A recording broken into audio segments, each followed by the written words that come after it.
Last 2 રાતથી છે ને હું બિલકુલ બી સોયો નથી કારણ કે મારા રિલેટિવ એક છે ને એક્સપાયર થઈ ગયા છે. તો આખા રસ્તામાં હું તો છે ને જો આગળ એક ઇકો જાય છે તો જો રસ્તામાં અમે નીકળ્યા ને તો જો આખો ટ્રક છે ને લોહી મને દેખાઈ જાય ને તો પછી મને હેલો ગાઈઝ, ગુડ મોર્નિંગ. સ્વાગત છે તમારા બધાનું મસ્ત મજાના એક નવા બ્લોગમાં. તો અત્યારે વાગ્યા છે 4:45 અને આજે અમે 3 વાગ્યાના ઉઠાતા કારણ કે અમારા રિલેટિવ એક છે ને એક્સપાયર થઈ ગયા છે. તો આજે અમારે 2 જગ્યાએ ખરખરા કરવા જવાનું છે. એક આજકોટ બાજુનું ગામ છે ત્યાં અને એક રાજકોટ બાજુ છે. તો 2 જગ્યાએ જઈ અને પાછું આજે જ રિટર્ન અમારે છે ને અમદાવાદ થઈ જવાનું છે. તો થોડાક વહેલા નીકળે ને એટલે બધાની હારે આપણે પહોંચી જાય. તો 3:45 વાગે નીકળવાનું નક્કી કર્યું હતું. તો 3:45 ઓલરેડી થઈ ગયા છે. તો હવે આપણે ફટોફટ નીકળી અને નીરવની તમને હાલત બતાવું. જોવો, નીરવ હજી હૂતો જ છે કારણ કે તૈયાર થઈને હૂતો છે, નાહી ધોઈને પાછો હુઈ ગયો છે કારણ કે એ કહે છે કે મને બહુ ઊંઘ આવે છે. કારણ કે 1 વાગે હૂતો 3 વાગે ઉઠો એટલે 2 કલાકની જેને ઊંઘ થઈ છે. તો કાંઈ નહીં, કાલ રાતે ભારત અને પાકિસ્તાનની મેચ હતી ને એટલે જોવી હતી, નહીતર વહેલો હુઈ જાય. પણ કાંઈ નહીં, હવે આપણે ફાઇનલી નીકળી જાય. તો નીરવ જો અત્યારમાં ખાખરા ખાય છે ને નીરવ.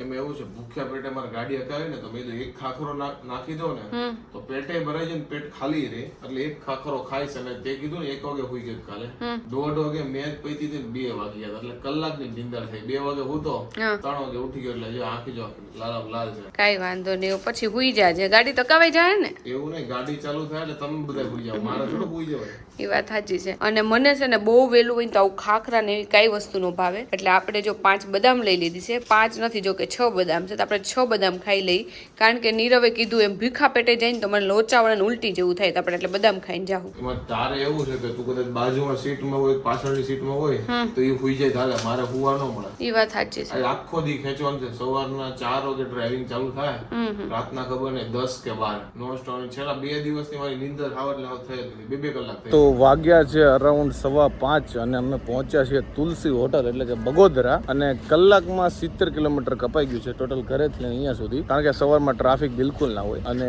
છેલ્લા 2 દિવસથી એટલું નીંદર જ નથી મારી કારણ કે હું રોજ લગભગ 2 કલાકે જેવો છું. તો આજે એટલી ઊંઘ ભરાણી છે ને વાત જવા દો. તો કાંઈ વાંધો નહીં, આપણે થોડાક બ્રેક પાડશું એટલે છે ને નીંદર ને એવું ન આવે. તો અત્યારે જો વાગ્યા છે 6:15 અને અમે ધંધુકા પહોંચ્યા છીએ અને અમે બ્રેક પાડે છે. એમાં હું રાકેશભાઈ નકરી ચાની ધબધબાટી બોલાવીએ છીએ અને રાકેશભાઈ હારે છે ને એટલે ચામાં વાંધો નથી આવતો કારણ કે રાકેશભાઈ ચાના શોખીન છે ને આપણે હાલી જાય. તો આખા રસ્તામાં હું તો છે ને હૂતી જઈ છું અને નીરવે તે 2-3 બ્રેક એમનેમ જ પાડ્યા હતા. ખાલી ગાડી ઊભી રાખીને એમને 12 આટો મારીને પાછો ગઈ જાય. તો ફાઇનલી જસદણ આપણે બ્રેક પાડ્યો તો ચા પાણી પીધા ને જેને વોશરૂમ જવું હોય તે બધા જઈ આવ્યા. અહીંયાથી હવે આપણે આજકોટ જવાનું, પછી આજકોટથી જે ગામ જવાનું છે ત્યાં જવાનું છે કારણ કે સુરતથી મારા મમ્મી ને મારા બેન ને ભાભી ઘણા બધા લોકો આવ્યા છે. બધા હારે આપણે હારે જવાનું છે. તો આપણે 4 વાગે છે ને અમદાવાદથી નીકળ્યા અને 8 વાગે ત્યાં જસદણ પહોંચી ગયા છે. જો કે કેમ પહોંચ્યા મને કાંઈ નથી ખબર. હું ભૂખી બેહું ને એટલે મને છે ને લોચા જ વળ્યા, નકરા લોચા વળતા હતા અને વચ્ચે ઘણું બધું આવતું હતું પણ મને ચા ને એવું કઈ પીવું ન ગમે. ભૂખ લાગે ને એટલે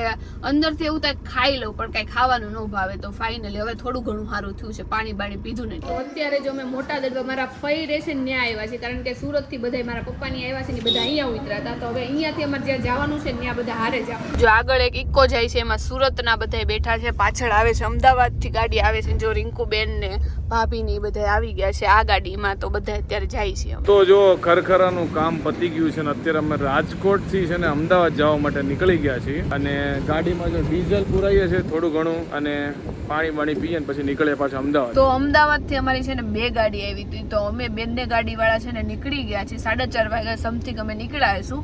અને સુરત વાળા છે ને અહીંયા આવીને ગાડી બાંધી હતી, બાકી લોકો બસમાં આવ્યા હતા. તો એ લોકોને 8 વાગ્યાની બસ છે એટલે અમુક લોકો વયા જવાના છે. મારા મમ્મી પપ્પા ની બધા થોડા ઘણા લોકો રોકાવાના છે. તો જો હવે આપણે નીકળી ગયા છે અને વાગી ગયા છે 5:30 અને આપણી ગાડી ઊભી રાખી છે કારણ કે નીરવને અપલોડિંગ ને એનું બધું કામ હતું. તો કીધું સાઈડમાં ઊભી રાખીને ગાડી અપલોડિંગ ની કરી નાખે. જો નીરવ અપલોડિંગ કરે છે ત્યારે. તો જો રસ્તામાં અમે નીકળ્યા ને તો જો આખો ટ્રક છે ને ઊંધો પડી ગયો છે અને હજી હમણાં જ પડ્યો એટલે જેસીબી ને બધા આવ્યા છે અહીંયા. તો મને તો એ જેસીબી જેવું જ લાગ્યું પણ નીરવ કે ક્રેન છે, બરોબર છે. આખો ટ્રક છે ને ઉપાડવા માટે ક્રેન ની જ જરૂર પડે. ખાડો ખોદવાનો હોય તો જેસીબી ની જરૂર પડે. તો ક્રેન ને એવું બધું આવી ગયું. તો કે રિયલ એક્સિડન્ટ છે ને મેં અને નીરવ 1-2 વાર સામે જોયું છે. બાકી એક્સિડન્ટ થયું હોય ને તો એ બાજુ જોવો જ નહીં. જો લોહી મને દેખાઈ જાય ને તો પછી મને તો આ નકરું મગજમાં એ જ ફેરા રાખે એટલે એક્સિડન્ટ ને એવું બધું જોઈ જ નથી શકતી. વાગ્યા છે 6:45 અને જો ચા પાણી પીવું હતું બધાને એટલે જો અહીંયા એક બ્રેક લીધો તો દર્શન હોટલમાં. દર વખતે અમે રાજકોટ આવીને તો આજ હોટલમાં ઊભા રહીએ છીએ.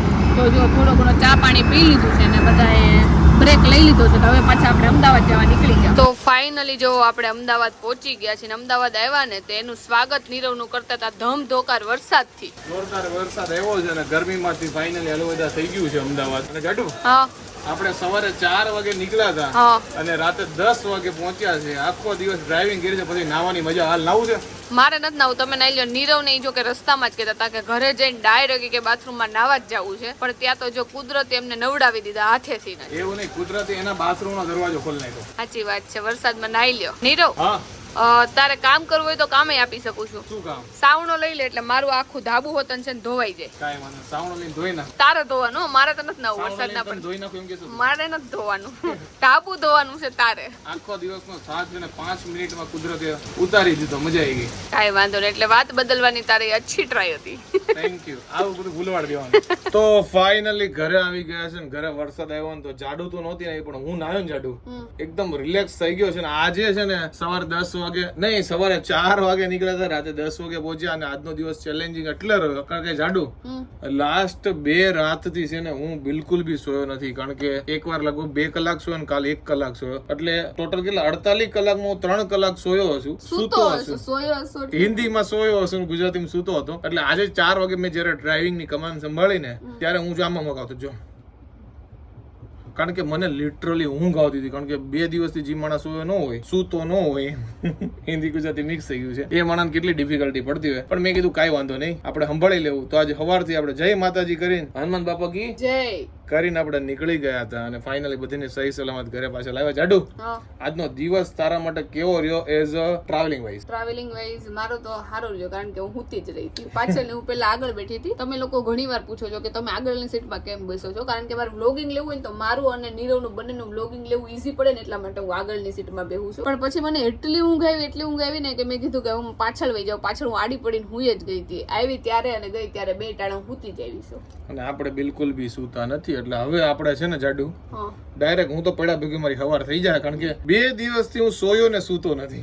આજે હું સોઈ લઈશ ને સૂઈ જઈશ. તો આજના વ્લોગમાં છે ને તમને મોસ્ટલી છે ને ટ્રાવેલિંગ જ બધું બતાવ્યું છે, કારણ કે જે વ્યવહારિક કામ માટે અમે ગયા હતા, બેસણામાં ગયા હતા ખર કરવા માટે, તો એમાં તો તમને એ પોર્શન બતાવો અમને યોગ્ય નથી લાગતું, કારણ કે થોડુંક પ્રાઇવેસી મેટર કરે છે. એટલે એને જાડુ હા, એટલે મારા મમ્મી ને બધા આવ્યા હતા, મારા કાકી, ભાભી, બેન, જીજાજી, ભાઈ બધા હતા. પણ એ લોકોને આપણે કઈ શૂટ બૂટ કઈ લીધું નથી, પણ એ બધા એ લોકોને આપણે આજે મળ્યા છીએ. તો અને બીજી એક વાત ઈ છે કે ગમે ત્યાં જાઉં ને એટલે મને બધા એમ કે તે એક ડિસિઝન બહુ સારો લીધો છે. થેન્ક યુ મારી તારીફ કરવા માટે. સાચી વાત છે, બધા છે ને નીરવના વખાણ કરે છે. મને લાગે એટલે નીરવને નજર લાગી ગઈ છે ને એટલે મારે બહુ બાંધવાનું કરે છે. તો હવે નીરવ બહાર જાય ને તો કાળા ટીકા લગાડી દેશે, અને કાં તો હું હવે છે ને બધી નીરવના અવગુણ જ કરીશ. મને લાગે નીરવ નજર લાગી જશે ને એટલે મારે બેન બહુ બાંધવાનું થાય. કાળો ટીકો આવડો ટીકો લઈ આવજો. ઓકે, આવડો એવડો નો આટલો કેવો જોઈએ, અહીંયા કરી દેવાનો એક અહીંયા કરી દેવાનો. આજ અમારી પાસે 2 ઓપ્શન હતા. એક તો કે અમે જે કામ માટે જે છે ને વ્લોગ ન બનાવ્યા, અને એક કે બાકીનું વસ્તુ બધે જે પોસિબલ હોય. એટલે એવી રીતે તમે આ વ્લોગ ને જજ કરજો. એવી રીતે ન કહેતા આ કેમ ન બતાવ્યું. અમુક વસ્તુ કેમેરામાં બતાવવું યોગ્ય નથી લાગતું અમને ક્યારેક, તો કારણ કે અમે તમારા માટે માણસ છીએ. તો કાંઈ નહીં, આજનો ટોપિક અહીંયા પૂરો જાડુ. આઈ હોપ કે આ લોકોને આજનો થોડોક અલગ વ્લોગ ગમ્યો છે. ગમ્યો તો શું કરવાની કહી દે? લાઈક કરી દેજો, મસ્ત મજાની કોમેન્ટ કરી દેજો, મારી યુટ્યુબ ચેનલ સબસ્ક્રાઇબ કરી દેજો, ફેસબુકમાં જોતા હોય તમને ફોલો કરવાનું ભૂલતા નહીં. તો મળીએ નવા વ્લોગ સાથે કાલે. ત્યાં સુધી બાય બાય.